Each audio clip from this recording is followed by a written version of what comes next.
There is a lot of well-intentioned and bad advice about how to set pricing for your training gym. Today, we'll cover how to actually think about this to find the best possible pricing for your training gym so you're able to help as many people as possible while still being profitable. My name is Mark Fisher from businessforunicorns.com, and if you like this video, you can now get a book where I will share many more helpful tips and tricks for running a training gym. It's called Mark Fisher's Book of Fitness Business Secrets, and if you're interested in going there directly, you can click on the link in the description box below. Now, let's talk about what I consider to be the not particularly helpful advice. I maybe wouldn't describe it as bad advice, just incomplete. And the incomplete advice is, don't decide your prices by looking at your competitors. Your competitors are undercharging anyway. They're also completely financially and spiritually bankrupt. So don't look at your competitors' prices, because I do think you need to consider the constraints of your market. And in any given market, price elasticity is a thing, which is to say that you can't charge $2,000 a month for large group classes of 50 people at a time and think that that's going to be okay. However, what is true and what is correct about this advice is you can't only consider the pricing by looking at your market. You also have to consider what makes sense based on the economics of your business. Or if you want to use the fancy term, you have to consider what's called unit economics. So for more detail on the most common mistake I see, you'll want to scroll below, click on the subscribe button so you never miss any of these videos. I think this channel, if I'm being real, could use some more jazz hands. Bing! But seriously, go to the link below and click on my video, #1 new gym owner mistake, because it overlaps with some of this information, and I do a deeper dive on specifically what I often see, which is when new gym owners open a gym, oftentimes they pay out more than is realistic because they admirably want to pay a premium on their market, or they at least want to pay as much as some of the other opportunities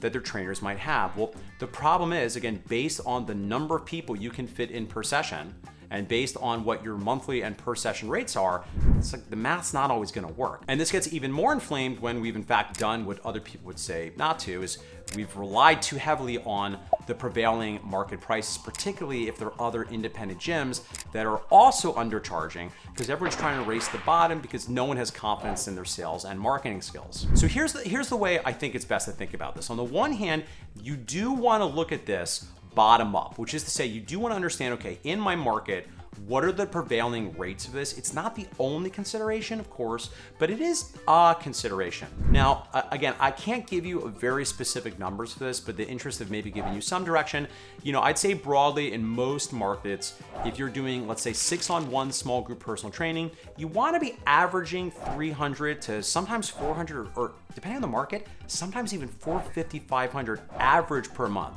Now, you have to have a killer service, and it's likely, if that's on the higher end for your market, your facilities need to look a certain way, because I think that's another factor. But assuming you're great at what you're doing and your facility looks good and your staff is great, I think that's kind of the price points we want to be in crudely. And that in a vacuum, without knowing anything else about what you're paying staff or your rent, that's going to leave enough meat on the bone to pay your expenses and probably have some margin. Now, once you have those numbers, you can do some projections, right? And I think part of the challenge that invariably happens, which again, I speak in this other video, is in the beginning, you just don't know what you're doing. So oftentimes you're gonna mess up. You're gonna be overly optimistic, hope springs eternal about how quickly you're gonna grow without efforts, and you are underappreciating the other benefits, which a lot of people think about when they open up a gym, which things like workers' comp or 3% off the top is gonna go to credit cards, et cetera, et cetera. But it is true, on the one hand, yes, if we wanna build bottom up to understand in your market, what can you reasonably sell it for? You also wanna consider top down, which if you're building out your model, okay, if I have this much revenue and my rent is X, and I know I'm gonna do about X many clients per month, and I wanna pay my trainers about X,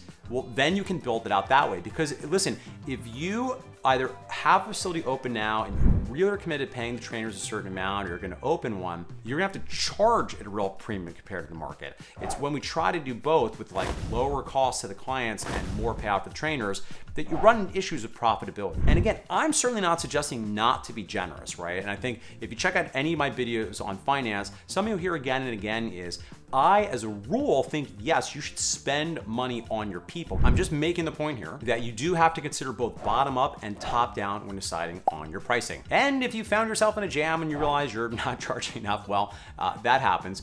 Two things I would just share there is, number one, One of the things that will immediately help you increase your average revenue per month, assuming you have a number of different services for people to choose from, is you need to have an actual real-time consultative sales conversation. So that's number one. And then number two, if you need to do a price raise or a price correction, let me know. You can email me, mark@businessofunicorns.com, and I can give you access to a done-for-you template where you have even copy paste emails that you can use, and will tell you everything you could possibly want to know in a less than 3-page document about how to unwind the situation if you've accidentally undercharged a little bit. Because again, I'll say in closing, I'm coming out a little strong. I don't know that it's like horrible advice. I would just say it is incomplete advice to say that you should not consider competitors at all. I think you do want to consider that, but you need to figure it out top down and bottom up. All right, friends, thanks as always for watching. If you're interested in learning more about how we help training gym owners just like you create more income, more impact, and more freedom, head over to businessofunicorns.com. And in the meantime, I'll see you soon for another video where I will share more actionable tips, psychological frameworks, and philosophy.